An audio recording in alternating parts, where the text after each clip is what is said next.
Thank you for bringing it to my notice. I've seen the video today.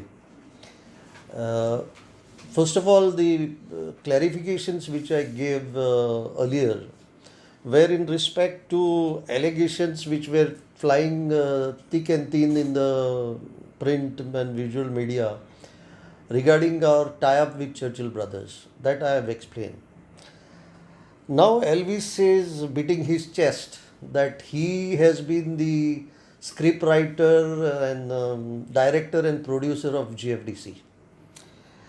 I think he has really been the director and producer and scriptwriter in the real sense of the words, because I once when he made that statement, I was wondering how a government officer can be scriptwriter, director and producer, because normally bureaucrats can give only write the script. Direction and production is at the government level. So my interest grew and I looked at the file of creation of GFDC.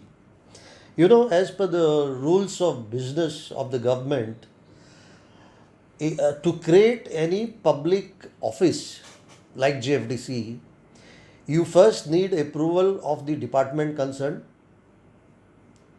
Then you need concurrence of the finance department and the approval of the Council of Ministers. I can see nowhere in the files which were available under my custody that Elvis has taken any of the approvals which were required to create a public body. Neither he has taken approval from the sports department or the sports minister, nor from the finance department and finance minister, and nor from the Council of Ministers. So he has acted as an extra constitutional authority himself and created GFDC. So his script which he wrote, his direction and production has resulted in a illegitimate child. This is not a legal body because it has no approvals from the government. So probably I will have to rectify this by placing this issue first before the new council which will be constituted by the government. Since GFDC is inception, it seems huge amount of crores has been spent. And is there looking at that? Is there any accountability or what it is? Since he is talking of spending about 30 or 40 odd crores by GFDC in the past 6-7 years, let us go to the year when GFDC came into existence. As I have said, Elvis himself created this body. The government has not created. There is no approvals for creation of GFDC. Now, immediately after creation, he needed an office to house the body. He hired premises of a miles high building at Pato, 6th floor and the 4th floor, at rates which was convenient to him. Now, to hire an office for government body, you need approval of the finance department. Finance department needs to approve the rent which you are going to pay for the private premises. No such approval was taken. And an amount of 3 crores has been spent on rent. In how many years? From 2012 to 2017. Okay. So when I took over, I told the chairman that we need to shift to a government premises and we need to curtail this wasteful expenditure. And that is the reason we moved out from Miles High and went to Shyama Prasad Stadium, Talegaon. Well, the other thing is that he has also spoken about this because there have been prima facie of corruption and all. So that's what I've told you. Let's start from the beginning. After this office was hired, immediately he purchased a vehicle for his chairman, Dr. Rufin Montero. Now, finance department has guidelines for purchase of vehicles for a chairman of a statute by finance department. Dr. Rufin Montero and Elvis purchased a vehicle, Innova vehicle, costing 13.6 lakhs. And as per finance department guidelines, prior approval of finance department is required to purchase a vehicle. No such approval is taken from the finance department. So what was happening in GFDC initially? Government was not aware about anything. Next, after not only one, 3 vehicles were purchased without approval of the government. After the purchase of government, immediately Elvis and Dr. Rufin Montero embarked on a foreign tour. Now, can a government officer go on a foreign tour without approval from the finance department? As per applicable guidelines, no officer or chairman of a government body can go abroad unless the government sanctions the tour. They spent 5 lakhs, more than 5 lakhs on their tour to Russia and South Africa without taking anybody's approval. Again, on their way back from South Africa, they brought a foreigner and appointed under GFDC as technical director. So a lead actor was brought from a foreign country to act in the script which he wrote. And at what cost? His monthly salary was fixed at 5,000 USD dollars.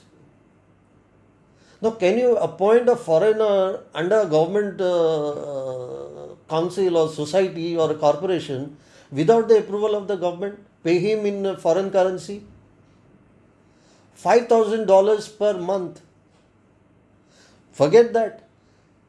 That salary of 5,000 US dollars was not locked to the value of rupee at the time of his appointment. When the rupee went on a downward spiral over a period of time, his salary from 2.4 lakhs initially went up to 3.10 lakhs. Every month there was an increase in salary because the rupee was falling against the dollar. And then he was there for 11 months from July 14 to June 15. Not only this salary, he was given free accommodation at the rate of 25,000 per month. He was given free vehicle and airfare to and fro to South Africa twice a year. A total of almost 40 lakhs has been spent on this man over a period of 11 months. What has been the outcome? What has he done? Dr. Rufin Montero and Elvis should answer now.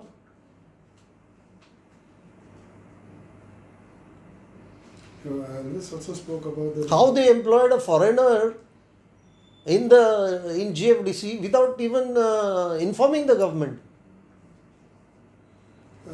He also spoke about GFA is a body of village. Wait, I'll tell you. This is not over here. Then they came up with a grant-in-aid scheme for private clubs. GFDC, Elvis and Dr. Rufin Montero framed a grant-in-aid scheme for clubs. Now, as per financial rules, one grant-in-aid institution or a body of the government which is getting grant-in-aid from government cannot give grant-in-aid to another body or institution or a club. This is against financial rules. However, Elvis and Dr. Rufin framed a grant-in-aid scheme. No approvals are taken because to implement any scheme, you need administrative approval of the minister. You need to notify the scheme in the official gazette, then only implement it. First of all, it is against rule. You cannot implement a grant-in-aid scheme because you yourself is a grant-in-aid body. And then you have not taken any approvals, mandatory approvals from the government. So you formed the illegal scheme called grant-in-aid scheme to give grants to the private clubs. Now, they fixed an upper limit of 5 lakhs per club in the scheme. And those clubs were eligible who were playing in the Pro League, that is the professional league of GFA, or the first division. Now, in the first year, they gave grant-in-aid to 4 clubs. One is Goa Valley Sports Club. The other is Santa Cruz Club of Cavelosim. Third is Wilred Leisure Club Kurdorim. And Margao Sports Club from Margao. Now, are these the only clubs playing in the professional league or the first division? And on what basis were the clubs selected? Next year, the following year, they increased the upper limit to 10 lakhs and then gave the grant to only two clubs, that is Goa Valley Sports Club and the other club from Kavelusing. Now you frame a illegal scheme, you siphon off money from GFDC and give to these clubs without any permission, without any authority. And to whom? To Goa Valley Sports Club. Now, who was the General Secretary of Goa Valley Sports Club at the moment? At that moment, is one Mr. Velvin Menezes. Now, this Velvin Menezes was also Executive Committee member of GFA and then became General Secretary of GFA. So, Elvis, as a member secretary of GFDC, was siphoning money, giving to his Executive Committee member from GFA, because Elvis was the president of GFA. Forget conflict of interest, that you give money to your executive committee member as president of GFA when from a body whose member secretary you are, through an illegal scheme, siphoning of money without anybody's knowledge in the government. Then another big corruption is there. Elvis hired a knowledge partner for GFDC in the year 2013. One Trans Stadia from Mumbai was hired as a knowledge partner. He was given a work agreement in the month of April with backdated effect from December. Now you sign an agreement with the knowledge partner in April and make it valid from the previous December. Who ate this money? That was done at the rate of 3.4 lakhs per month. And it doesn't stop there.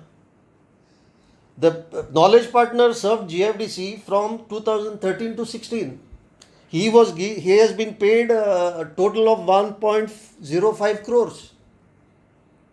Now during this period, he has been sponsorer of GFA and given them a sponsorship of 25 lakhs in 2014-15 and 20 lakhs in 2015-16. So you as member secretary of GFDC was hiring an agency for GFDC, giving it money, and that money was coming to you as sponsorship in GFA. This is not siphoning. This is pure loot and plunder. And he has the audacity to say the tie-up with Churchill Brothers prima facie appears to be corrupt. After doing this. One more thing, Now all these issues will definitely be placed before the first meeting of the new council and then placed before the government for appropriate action.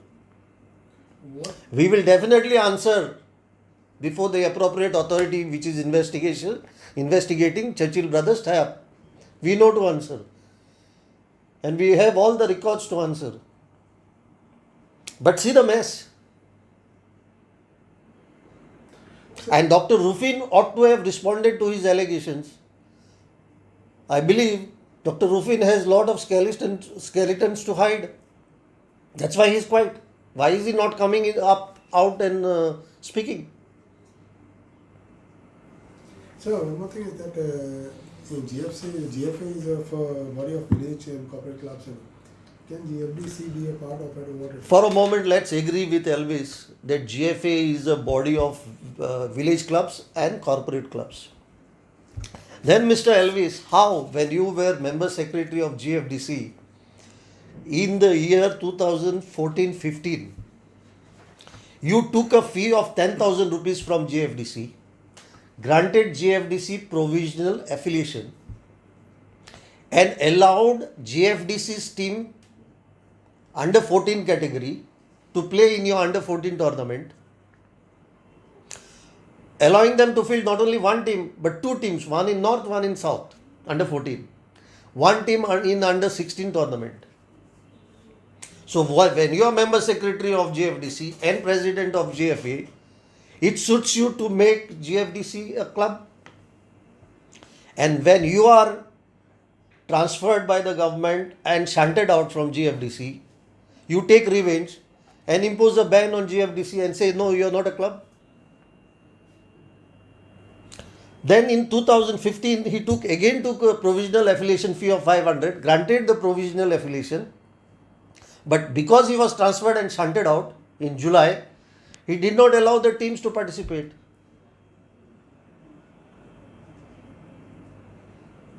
So, when it suits Elvis as president and member secretary of president of GFA and member secretary of GFDC to make GFDC a club, and when it doesn't suit him, he's shunted out.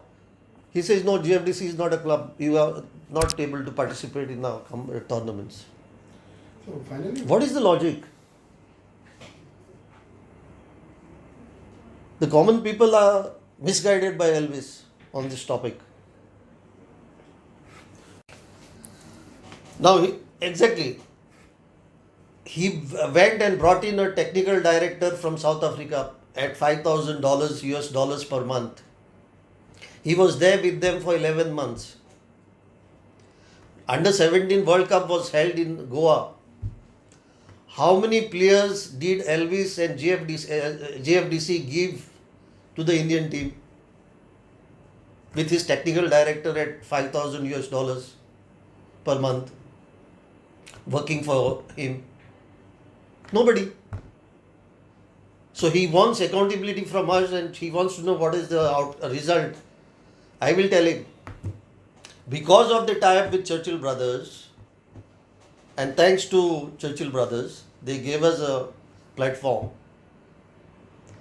4 of our players are in the India under 16 team. 4 today. 4 players have joined Reliance ISL Academy Mumbai. 4 as on date. 4 players have joined FC Goa. 6 players have joined Dempo Sports Club. 7 players have joined Salgaonkar Sports Club. 2 players have joined Sporting Club de Goa. 2 players have joined an academy in Chandigarh. This is the outcome.